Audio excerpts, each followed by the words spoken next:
Shalom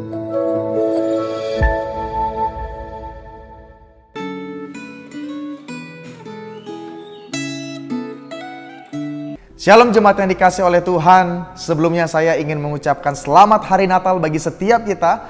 Biarlah sungguh kelahiran Kristus boleh memberikan kita kesadaran bahwa harapan itu sungguh ada bagi dunia yang sudah jatuh dalam dosa ini melalui Kristus. Dan biarlah sukacita Kristus boleh senantiasa memenuhi hati setiap kita. Saat ini tiba kembali kita akan mendengarkan firman Tuhan. Biarlah kita berdoa bersama-sama. Firman Tuhan boleh memenuhi hati kita dan juga boleh mengubahkan kita menjadi anak-anak Tuhan yang semakin serupa dengan Tuhan. Mari kita tundukkan kepala, kita berdoa. Kami bersyukur ya Tuhan untuk hari ini kembali kami boleh disapa melalui kebenaran firman Tuhan. Dan biarlah firman Tuhan hari ini boleh kembali mengingatkan kami bahwa Engkau Allah yang mengasihi kami orang-orang yang berdosa. Dan Engkau Allah yang mau turun ke dalam dunia untuk menyelamatkan setiap kami. Tuhan tolong setiap kami, biarlah firman-Mu ini boleh kami pahami, kami boleh mengerti dan boleh kami aplikasikan dalam kehidupan kami setiap hari. Hanya di dalam nama Tuhan kami Yesus Kristus kami berdoa mengucap syukur. Amin. Saudara sekalian, refleksi Gema kita hari ini diberikan judul tema yaitu adalah tempat baginya yang diambil dari Lukas 2 ayat 1 sampai ayat yang ke-7. Saya mengajak kita semua untuk membaca firman Tuhan ini bersama-sama. Lukas 2 ayat 1 sampai ayat yang ke-7. Pada waktu itu Kaisar Agustus mengeluarkan suatu perintah menyuruh mendaftarkan semua orang di seluruh dunia. Inilah pendaftaran yang pertama kali diadakan sewaktu Kirenius menjadi wali negeri di Syria.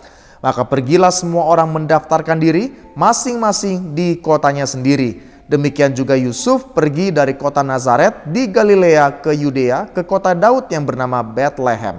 Karena itu ia berasal dari keluarga dan keturunan Daud, supaya didaftarkan bersama-sama dengan Maria, tunangannya yang sedang mengandung. Ketika mereka di situ tibalah waktunya bagi Maria untuk bersalin. Dan ia melahirkan seorang anak laki-laki, anaknya yang sulung, lalu dibungkusnya dengan lampin dan dibaringkannya di dalam palungan, karena tidak ada tempat bagi mereka di rumah penginapan. Saudara, biasanya saat rakyat hendak menyambut seorang pemimpin, mereka akan melakukan persiapan yang spektakuler. Bila perlu dengan membuat arak-arakan. Saya teringat beberapa waktu yang lalu ketika Presiden Jokowi datang di daerah Serpong, waktu itu terjadi kepadatan yang begitu luar biasa. Atau waktu itu dalam beberapa bulan yang terakhir ada salah satu band Korea yang juga melaksanakan konser di ICE BSD. Saat itu di mana-mana terjadi kemacetan yang luar biasa. Di Instagram terlihat begitu banyak anak-anak muda yang sudah mengantri sejak daripada subuh untuk menyambut idola mereka. Saudara sekalian, namun kedatangan Yesus Kristus 2000 tahun yang lalu, Sang Raja Sejati tidak disambut dengan semestinya. Bahkan dunia tidak menyadari kedatangannya. Sekalipun demikian, Allah sangat menghargai dia. Dia adalah satu-satunya bayi yang kelahirannya disambut dengan paduan suara bala tentara sorga yang memuji Allah. Kita bisa lihat itu di ayat 13 sampai ayat yang ke-14. Yesus Kristus lahir pada masa pemerintahan Kaisar Agustus. Nama Agustus berarti suci atau dihormati. Sebutan yang biasa dikenakan bagi para dewa. Kaisar Agustus bukan hanya pemimpin kekaisaran Romawi, tapi juga bisa dipandang sebagai pemimpin dunia pada masa itu. Kita bisa melihat itu di pasal yang kedua ayat yang pertama. Melalui perintah penyelenggaraan sensus, Allah berkarya untuk menggenapi salah satu nubuat perjanjian lama tentang Sang Mesias, yaitu nubuat Nabi Mika yang menyatakan bahwa Yesus Kristus akan lahir di kota kecil Bethlehem. Dalam Mika pasal yang kelima ayat yang pertama, Yusuf dan Maria berasal dari Bethlehem. Oleh karena itu, untuk bisa mengikuti sensus, mereka harus kembali ke Bethlehem walaupun Maria sedang hamil tua. Mereka sampai di Bethlehem bertepatan waktu dengan saat bagi Maria untuk melahirkan. Tetapi mereka tidak mendapatkan tempat di rumah penginapan. Pada masa itu banyak penginapan masih primitif, tempat penginapan berdampingan dengan kandang hewan. Bagian dalam adalah ruang untuk menginap, sedangkan bagian luar merupakan kandang hewan peliharaan. Karena kondisi darurat dan ruang tidak ada untuk menginap, Pada akhirnya Maria pada saat itu melahirkan di bagian luar, yaitu tempat hewan peliharaan. Di palungan, palungan sendiri adalah tempat makanan bagi hewan-hewan ternak. Di sanalah bayi Yesus diletakkan dan dilahirkan. Kesediaan Sang Mesias, Raja umat manusia yang sesungguhnya untuk lahir di kandang hewan menyatakan keagungan Allah yang hendak menyelamatkan manusia berdosa.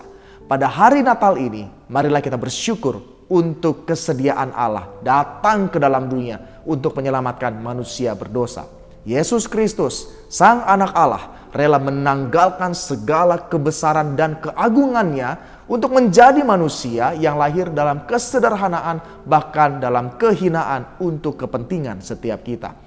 Bila di hari kelahiran Sang Mesias tidak ada tempat yang tersedia baginya, sudahkah saat ini kita memberikan hati kita untuk menjadi tempat bagi Kristus? Biarlah sungguh dalam hati kita Kristus mendapatkan tempat yang utama dan yang terspesial. Karena Dia Allah yang mengasihi setiap kita. Dia mau datang menjadi manusia untuk menyelamatkan setiap kita. Untuk menyatakan kasih-Nya yang besar. Segala kemuliaan hanya bagi Tuhan, Sang Mesias, kelahirannya yang kita peringati saat ini. Terpujilah nama Tuhan. Mari kita tundukkan kepala, kita berdoa. Kami bersyukur apabila Engkau mau datang ke dalam dunia untuk menyelamatkan kami, orang-orang yang berdosa.